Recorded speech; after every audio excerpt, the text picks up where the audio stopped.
தமிழ் நெஞ்சங்களுக்கும் தல ரசிகர்களுக்கும் என் அன்பு வணக்கம். தலையோட ஃப்ரெண்டை பார்த்தாச்சு.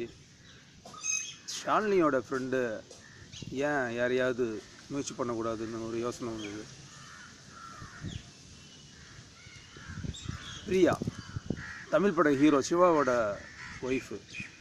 எப்போ பார்த்தாலும் ஷாலினியும் பிரியாவும் தான் ஒன்றா வெளியில் போகிறாங்க. ஆல்பர்ட் தேட்டர் படத்துக்கு போனாலும் சரி, பேட்மிண்டன் காம்படிஷன் போனாலும் சரி, வெளியே எங்கே போகிற மாதிரியான சுச்சுவேஷன்லையும் இவங்க ரெண்டு பேரையும் ஒன்றா பார்க்கலாம். சரி, பிரியாவை சந்திப்போமே அப்படின்ட்டு ஒரு வழியாக தேடி அவங்க வீட்டை கண்டுபிடிச்சேன். வீடு ஷிஃப்டிங் ஆகி போயிட்டாங்க, இங்கே இல்லை அப்படின்ட்டாங்க. அவ்வளோ தூரம் கண்டுபிடிச்சவங்க அந்த வீட்டை கண்டுபிடிக்க மாட்டோமா? அந்த வீட்டையும் தேடி கண்டுபிடிச்சி காலிங் பில் அடித்தேன். பிரியாவோட அம்மா தான் கதவை திறந்தாங்க. பிரியா உன்னை பார்க்கறதுக்கு யாரோ வந்திருக்காங்க அப்படின்ட்டு உள்ளே போனாங்க. இவங்க பட்டு சேரியில் வந்தாங்க.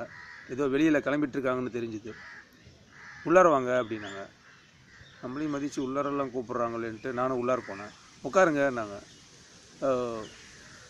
விஷயம் என்னன்னு தெரிஞ்ச உடனே எழுந்திரின்ட்டாங்கன்னா, இல்லைங்க மேடம் பரவாயில்ல நான் நிற்கிறேன். சொல்லுங்கள் என்ன விஷயம்? மேடம், அஜித் சாருக்காக ஒரு வீடியோ ஒன்று பண்ணியிருக்கேன் மேடம். உங்கள் மொபைலுக்கு நான் வாட்ஸ்அப்பில் அனுப்புகிறேன். நீங்கள் ஷாலினி மேடத்துக்கு ஃபார்வேர்ட் பண்ணணும், ஒரு சின்ன உதவி அப்படின்னு. எது சம்மந்தமான வீடியோ அது அப்படின்னு கேட்டாங்க.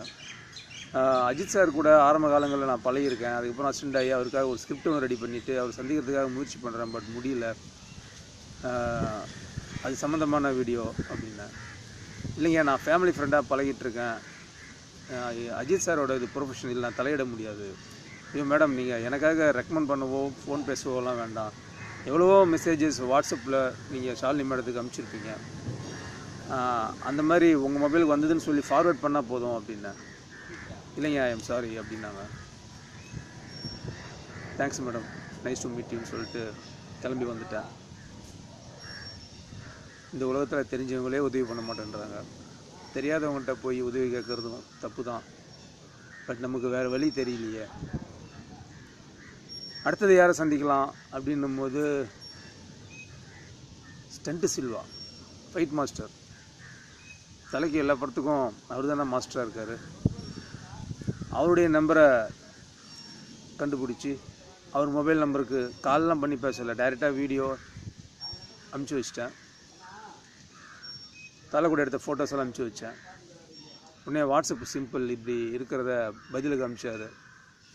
ரொம்ப சந்தோஷமாயிடுச்சு.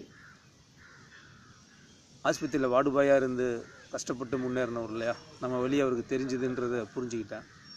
ஒரு நாள் வெயிட் பண்ணேன். அடுத்த நாள் வெங்கட் பிரபு வீட்டில் வேலை செஞ்சிட்ருக்கான்ல நம்மளுடைய விசுவாசி, அந்த பையன் ஃபோன் பண்ணான். நான் ஸ்டண்ட் சில்வா மாஸ்டர் இங்கே வெங்கட் பிரபு பார்க்க வந்திருக்காருண்ணா அப்படின்னா. அப்படியா, போச்சுரா, இந்த வீடியோவும் இப்போ போகாதா அப்படின்னு நினச்சேன். திரும்ப கால் பண்ணான். உள்ளே போனவர் வெளில வந்துட்டு அவர் மொபைல் ஆன் பண்ணி உங்கள் வீடியோ தானே பார்த்தாரு அப்படின்னா. அப்படியாடா, அவ்வளோ பிடிச்சி போச்சாடா நம்ம வீடியோ அப்படின்னு நினச்சேன். அன்றைக்கி ஒரு நாள் விட்டுட்டு அடுத்த நாள் நான் கால் பண்ணேன். மாஸ்டர், இந்த மாதிரி அஜித் சாருக்கு வீடியோ ஒன்று அனுப்பிச்சிடல மாஸ்டர்.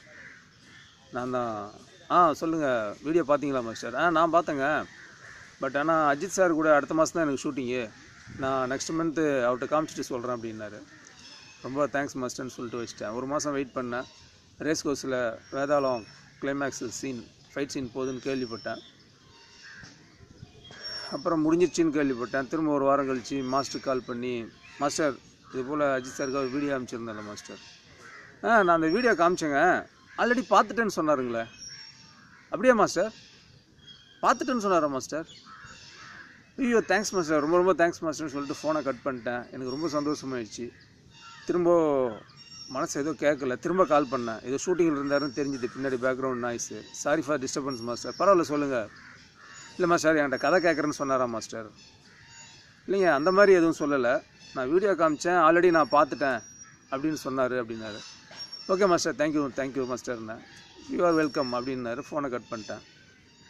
அப்போது டாக்டர் அன்றைக்கி வீடியோ கொடுத்துட்டார் போல இருக்குது, பார்த்துட்டாரு. அப்போ கண்டிப்பாக நம்மளை கூப்பிடுவார் அப்படின்னு மட்டும் தெரிஞ்சுது. அதுக்காக உடனே கூப்பிட முடியுமா? வேதாளம் படம் தீபாவளி ரிலீஸு, டப்பிங், எடிட்டிங், எவ்வளவோ வேலைகள் இருக்குது. லாஸ்ட் நாள் ஷூட்டிங்கில் வேறு கால் வேறு தலைக்கு ஃப்ராக்சரு, குழந்தை வேறு அவருக்கு பிறக்க போகுது. அதான் ஆத்விக். சரி நாம் தான் வெயிட் பண்ணணும் அப்படின்ட்டு தலை இன்றைக்குமே படம் ரிலீஸ் ஆகி கொஞ்ச நாள் கழித்து தானே எதுவாக இருந்தாலும் முடிவு பண்ணுறாருன்ட்டு காத்துக்கிட்டு இருந்தேன். படம் ரிலீஸ் ஆச்சு. செம மழை அந்த டைமில். டிசம்பர் 2ஆம் தேதி சென்னையே தண்ணியில் மூழ்கி இருந்தது. என்னுடைய ஸ்கிரிப்டையும் என் பொண்ணோட ஸ்கூல் புக்ஸும் காப்பாற்றிட்டேன். எதிர்காலத்தை காப்பாற்றிட்டேன். நிகழ்காலத்துக்கு தேவையானதெல்லாம் போச்சு. கவலைப்படல. எப்படியும் தலை கூப்பிட போகிறாரு அப்படின்னு நம்பிக்கையோடு காத்துக்கிட்டு இருந்தேன். டிசம்பர் போச்சு, ஜனவரி போச்சு, பிப்ரவரி வந்தது. எந்த அனௌன்ஸ்மெண்ட்டும் இல்லை. நம்ம முயற்சி பண்ணாமல் இருக்க முடியுமா? திரும்ப போய் தலையோட வீட்டு வாசலில் வெயிட் பண்ணலான்ட்டு போனேன். வீட்டு வாசல் ஒரே குப்பையாக இருந்தது. இந்த வீட்டில் குடியிருக்கிற மாதிரி தெரில. கன்ஸ்ட்ரக்ஷன் ஒர்க்கு வேறு போயிட்டு இருந்தது. அப்போது வேறு வீடு எங்கே மாறினார் தேடி பார்த்தா ஒரு 4 ஸ்ட்ரீட் தள்ளி பிரசாந்தின்னு ஒரு ஃப்ளாட்டுக்கு குடி போயிருந்தார். சரின்னு ஃப்ளாட்டு வாசலில் போய் வெயிட் பண்ண ஆரம்பித்தேன். தினமும் ஒரு நாள் தலையோட அப்பாவும் அம்மாவும் அந்த கேட்டை திறந்து வெளியில் இறங்கி காலார நடந்து அப்படியே போனாங்க. அங்கே 100 அடி தூரத்தில் ஒரு பேங்க், ஐஓபின்னு நினைக்கிறேன். போயிட்டு திரும்ப நடந்து வந்தாங்க. அவங்கள பார்க்குறதுக்கே சந்தோஷமாக இருந்தது பாஸ். தலையை இந்த மண்ணுக்கு கொடுத்த 2 ஜீவன்கள். தலையை பெற்றதுக்காக அவங்களுக்கு எவ்வளோ பெருமையாக இருக்கும்ல. அவர்கிட்ட போய் பேசிடலாமான்னு தோணுச்சு. சார் 1997 ஊட்டியில் அஜித் சார் பர்த்டேக்கு நீங்கள் வரும்போது நானும் அப்போ வந்திருந்தேன் அப்படின்ற நம்ம மேட்ரை சொல்லிடலாமான்னு பார்த்தேன். யாரையோ டிஸ்டர்ப் பண்ண முடிஞ்ச என்னால் அவங்கள டிஸ்டர்ப் பண்ணுறதுக்கு மனசு வரல பாஸ். அவங்கள பார்த்துக்கிட்டே நின்னேன். உள்ளார போயிட்டாங்க. நான் எதிர்பார்க்காத ஒருத்தர் ஒரு நாள் அங்கே சந்தித்தேன். மிஸ்டர் சுரேஷ் சந்திரா, தலையோட மேனேஜர். அந்த ஃப்ளாட்டு வாசல் கேட்டை திறந்து வெளில வந்தார். கூடவே அந்த பர்சனல் டிரைவர் பிரசாந்த். அவர் என்னை கை காமிச்சு ஏதோ சொன்னார். சுரேஷ் சந்திராவும் ஆஹா அப்படின்னு என்னை பார்த்துக்கிட்டே தலையாட்டிகிட்டே கேட்டுக்கிட்டு இருந்தார். இந்த கை நீட்டியே சொல்லி முடிச்சுட்டு பிரசாந்த் உள்ளே போயிட்டார். திரும்ப அவருக்கு ஜீப்பு நின்றுட்டு இருந்தது. டிரைவர் உள்ளே இருந்தார். சுரேஷ் சந்திரா சார் அப்படியே நடந்து அந்த ஜீப்புக்கிட்ட வந்தார். நான் கிட்ட போனேன். சொல்லுங்கள், என்ன விஷயம்? சார், நான் ஒரு அசிஸ்டன்ட் டைரக்டர் அஜித் சாருக்கு ஸ்கிரிப்ட் ரெடி பண்ணியிருக்கேன். என்னங்க நீங்கள் அசிஸ்டன்ட் டைரக்டர்னு சொல்கிறீங்க? இப்படி தான் வீட்டு வாசலில் வந்து வெயிட் பண்ணிங்களா? இது மற்றவங்களுக்குலாம் நியூசன்ஸ்னு உங்களுக்கு தெரியாதா? நாளைக்கு ஏதாவது போலீஸ் எதாவது அரெஸ்ட் பண்ணால் நாங்களுக்குலாம் தெரியாதுன்னு சொல்கிறோம். தயவுசெய்து நிற்காதீங்க, கிளம்புங்க அப்படின்னாரு. இல்லை சார், நான் உங்கள் ஆஃபீஸ்க்கு நான் வந்தேன். என் ஆஃபீஸ்லாம் நீங்கள் வந்தது கிடையாதா? தயவுசெய்து கிளம்புங்க அப்படின்னாரு. சரி சார்னு சொல்லிட்டு கிளம்பிட்டேன். காலேஜ் படிக்கும்போது நான் என்சிசியில் இருந்தேன் பாஸ். 15 இயர்ஸ் கூடல. அப்படி பிரின்சிபலில் ஒன்று ஃபஸ்ட்டு ஒபே த ஆர்டர். நம்ம மேலே தப்பே இல்லைனாலும் பெரியவங்க சொன்னாங்கன்னா உடனே நம்ம அதை கேட்டுக்கணுன்றது. அதனால தான் நான் கிளம்பி வந்துட்டேன். ஆனால் அவர் சொன்னார், என் ஆஃபீஸ்க்கா நீங்கள் வந்தது கிடையாது அப்படின்னாரு. ஆனால் அவருடைய ஆஃபீஸ் எந்த ஸ்ட்ரீட்டில் இருக்குது, ஃபஸ்ட்டு என்ட்ரன்ஸ் எந்த பக்கம், 2வது என்ட்ரன்ஸ் எந்த பக்கம், எத்தனை படிக்கட்டு ஏறினா ஆஃபீஸ்க்குள்ளார போகலாம், உள்ளார எத்தனை ரூம் இருக்குது, எத்தனை டேபிள் சேர் போட்டிருக்குன்னு முதற்கொண்டு நான் சொல்வேன்னு பாவம் அவருக்கு தெரியாது.